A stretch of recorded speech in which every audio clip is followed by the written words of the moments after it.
Hey guys, welcome back to my YouTube channel. As always, if you haven't already, make sure you hit the subscribe button. Make sure you like the video.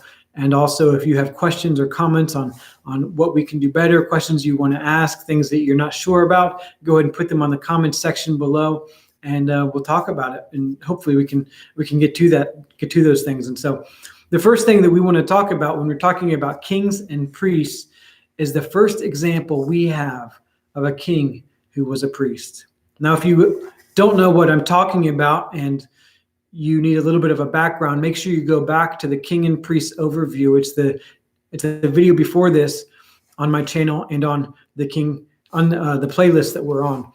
But being a king and a priest was first modeled by a man with a long name that is one of the most misunderstood or just completely not understood people in Scripture, and his name is Melchizedek. And we first see Melchizedek in Genesis 14. Yeah, the first book of the Bible. He's a man, he was alive the same time as Abraham. And if you know the story, Abraham had a lot of things raided from him and from his family, from his tents, and he actually goes and goes on his cousin and his nephew Lot's behalf, and they go and they go and they battle with these kings.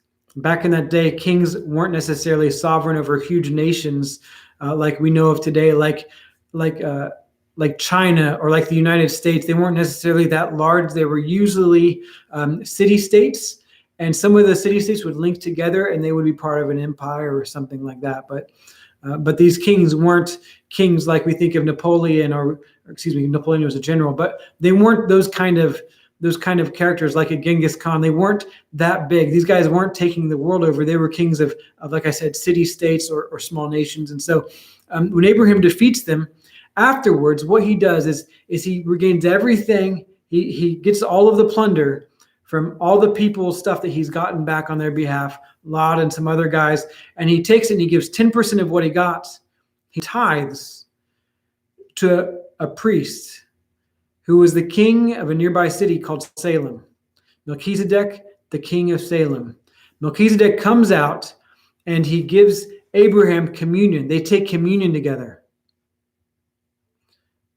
And what happens is Abraham gives him 10% of what he got, and he gives everything back to the people that he got the stuff for, that he went to battle on their behalf. And he gives their stuff back, and he and Melchizedek have this moment. Well, Melchizedek, again, like I said, is the king of Salem. What's interesting about Salem is the city that in the future will be Jerusalem. Melchizedek is serving a priestly duty as a king to Abraham, who will later inherit or be the possessor of his kids' kids will be in that land. It's his physical inheritance. But also Melchizedek, we find out in the book of Hebrews, is a priest in a way that Jesus will later be a priest. Because not only is he a priest, he's also a king. And not only is he a priest and a king, but he's not a priest and a king because his daddy and his daddy's daddy and his mommy, they were all priests. That was the Old Testament priesthood. You became a priest because your daddy was a priest. You were a Levite. You were the sons of Levi. And so that wasn't the deal, though.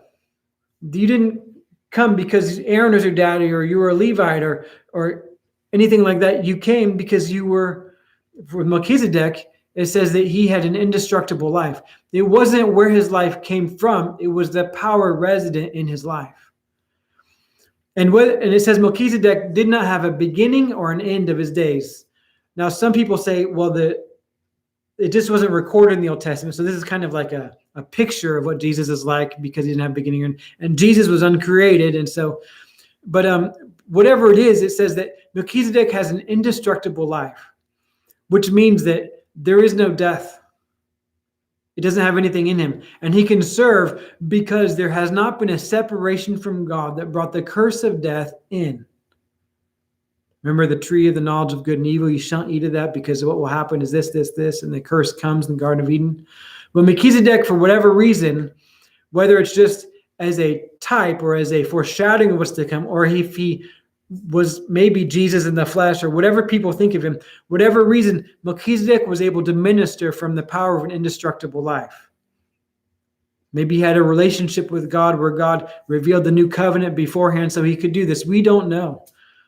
But we know that Jesus became a priest after the order of Melchizedek. What does that mean? Like Jesus is the Son of God. Why is he looking to some guy? If he's a guy, why is he looking to some man to set the tone for his ministry? Well, he did that as a king too. Remember that the Messiah sits on the throne of David. What that means is David was loved by God in such a way, and David was so pleasing to God that God said, hey, my son's going to sit on his throne. My son's going to come after his example. Even though my son is perfect, I'm going to honor David and his lineage with my son, like the uncreated son. Isn't that amazing? And in the same way, it's like whether he's honoring Melchizedek or Melchizedek was just kind of an example, he's saying, my son, his priesthood is going to be like Melchizedek's. It's not based on his natural daddy or mommy or where he came from. It's not based on him giving sacrifices over and over and over. It's not based on any of those things. It's based on the fact that you can't destroy him. It's based on the fact that, and now we know that Jesus resurrected on the third day. Jesus' priesthood is powerful to us because his life never ends. He's eternal, everlasting, and we can come to him and know him, and he will never end, and he was resurrected, nullifying the power of death. And now we come into him, and we live with him, and we follow him. And he is a priest after the order of Melchizedek, which means that this isn't defined by natural terms. It's not defined by your family. It's not defined by any of that. Instead, it's defined by Jesus himself and what God's given him. The other powerful thing about this is that he's not serving in an earthly temple or an earthly tabernacle. He's not serving in a room made by badger skins and where God inhabits, but everything is earthly. Jesus actually, his priesthood went into heaven. His priesthood went into heavenly places, and he brought himself as a sacrifice into heavenly places. And when he did that, that means he serves as a priest from heaven instead of from earth. Why is that important? Well, that's everything. It's incredibly important because his ministry isn't limited to natural means. And it's also important because it's what Jesus told us to do when he gave the Lord's Prayer. It's actually the disciples' prayer. He gave it to the disciples. He didn't pray. He told you guys when you pray like this. Let your kingdom come and your will be done on earth as it is in heaven. So it's like Melchizedek. I'm praying from the power of God's life and his indestructible life that would come. I'm not just trying to get people right for a day or two and they can come and confess, and I'm not trying to do some weird sacrifice or something so people can be okay for a little bit. No, I'm actually trusting Jesus' sacrifice. I'm trusting the one who has an indestructible life, the one who lived on our behalf and died on our behalf. I'm trusting the one who's both a king and he rules over creation, but he's also a priest that we can come to and know God through. I'm trusting him. And because of that, it says I'm seated with Christ in heavenly places. I am with the priest, the heavenly priest, the high priest, and I can pray with him. Wow. I can pray that everything he has comes here. Like Ephesians 1 says, that we've given every spiritual blessing in the heavenly places. And that we can pray for those things.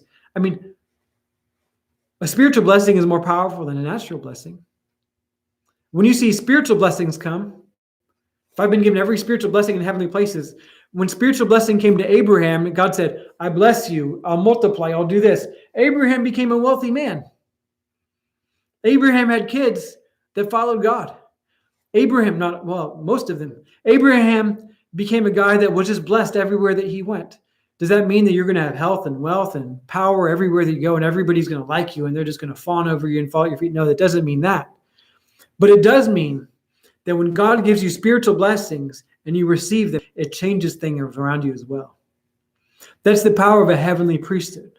See, if this were just a natural priesthood and we just, like the Old Testament priests, if we just said, I sinned, and so I bring an animal and you kill it, and so I'm okay until I sin again. That doesn't have the power to change me. It doesn't have the power to help my family. It just has the power to help things stay the same until I screw up again.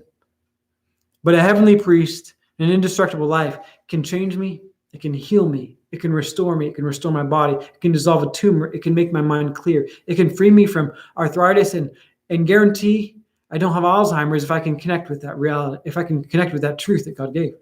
The power of an indestructible life. Is that good? Another place that it talks about Melchizedek is in Psalm 110. Psalm 110 is really interesting because it's one of the places that we see the Trinity in action. The first line says, the Lord said to my Lord, sit at my right hand. The Lord, meaning God, said to my Lord, the Messiah, sit at my right hand. And I will make your enemies your footstool. It talks about all of that. It's a psalm of governmental proportions. It's a psalm of expansion, not expansion where we're overtaking and taking dominion over people so we can oppress them or so we can just have our way. But it's a psalm that says, Jesus, come sit next to me and rule the earth for me. And everybody who stands against you, they won't be able to. They can try for a season, but they won't be able to. Then later it says, your people will volunteer freely on the day of your power. It talks about all that. It talks about the display of his power, his glory, and how people will want to serve him. It's like things Isaiah said about people coming to Jesus and to his glorious people. But then it says, you are a priest forever after the order of Melchizedek.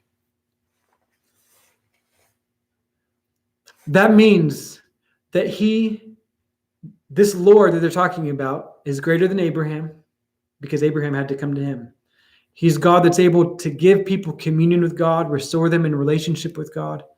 He's able to take our blessing, but he's also able to do a priestly role, draw us back to God in a way that's kingly.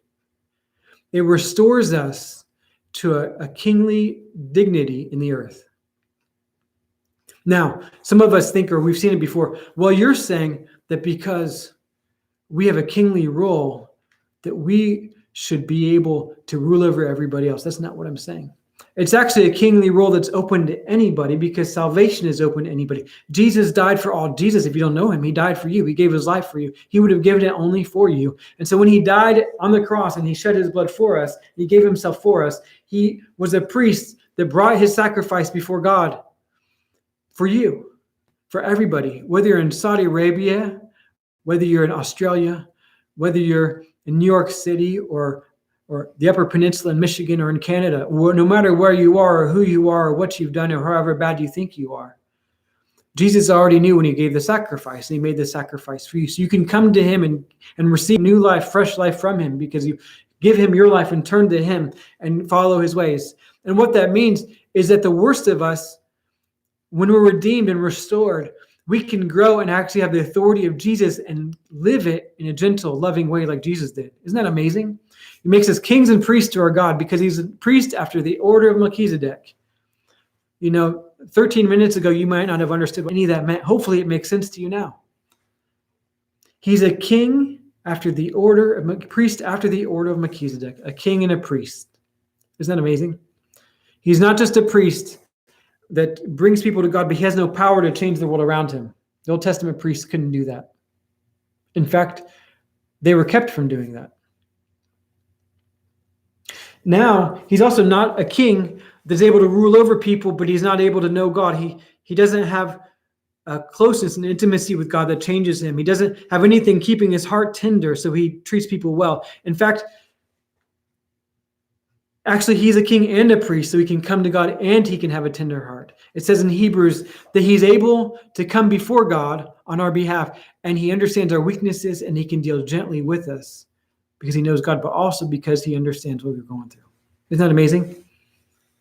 This is the second installment of Kings and Priests talking about Melchizedek, and hopefully you got something out of that. We're going to continue on with the next video in just a little while. Thanks, guys. Make sure you subscribe, like, share, also comment, whatever you need to do. But thanks for following.